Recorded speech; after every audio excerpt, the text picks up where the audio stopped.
Halo teman-teman, selamat datang di video pembelajaran kali ini. Kali ini kita akan membahas tentang teori belajar humanistik, yang dimana teori belajar humanistik ini ialah sebuah teori belajar yang pastinya seru dan dekat banget dengan kehidupan kita sehari-hari. Humanistik itu intinya belajar bukan cuma soal hafalan atau nilai, tapi gimana belajar itu bisa membuat kita jadi pribadi yang lebih baik, lebih paham diri sendiri, dan bisa berkembang sesuai dengan potensi kita. Ada dua tokoh penting dalam teori ini, yaitu Abraham Maslow dan Carl Rogers.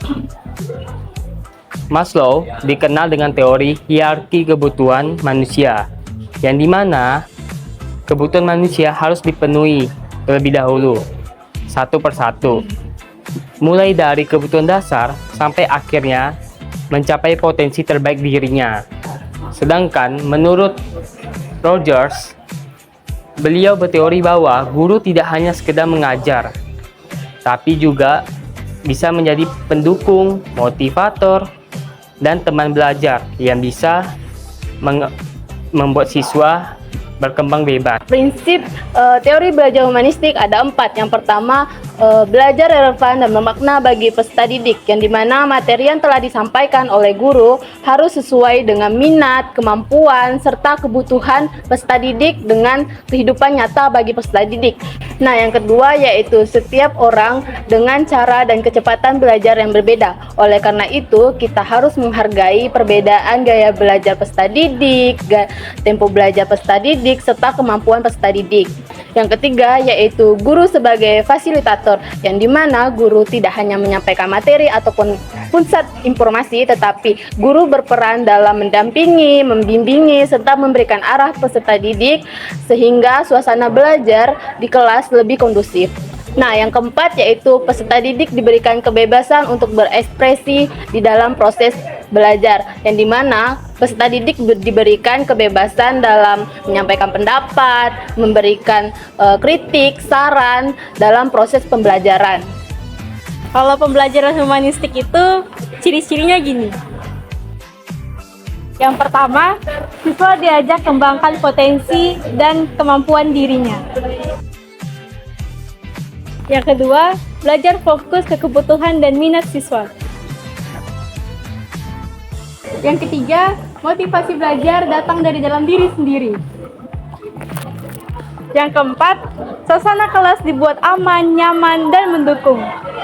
Nah, supaya teori ini berjalan efektif di kelas, guru dapat melakukan beberapa hal. Yang pertama, guru dapat mengenali terlebih dahulu kebutuhan dan potensi siswanya. Dan yang kedua, guru dapat mengajak siswa untuk aktif lewat dari diskusi dan refleksi. Yang ketiga, guru dapat menghubungkan materi dengan contoh nyata. Dan yang keempat, guru dapat menciptakan suasana belajar yang positif dan yang menyenangkan. Manfaat teori belajar humanistik yaitu ada 3. Yang pertama yaitu motivasi intristik, yang dimana peserta didik diberikan motivasi belajar karena itu adalah kebutuhan maupun kesadaran diri mereka masing-masing, bukan karena terpaksaan ataupun tekanan eksternal. Nah, yang kedua yaitu mengembangkan karakteristik dan manusiawi, yang dimana peserta didik diberikan belajar untuk mengambil keputusan, bertanggung jawab, serta mengendali potensinya.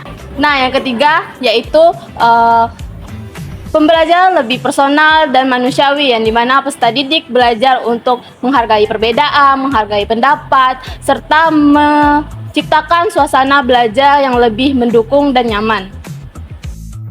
Jadi itu dia pembahasan singkat tentang teori belajar humanistik. Ingat ya, belajar itu bukan cuma soal hafalan atau nilai, tapi juga menjadi pribadi yang lebih baik. Terus semangat belajar dan tingkatkan potensimu. Sampai jumpa di video berikutnya. Bye-bye!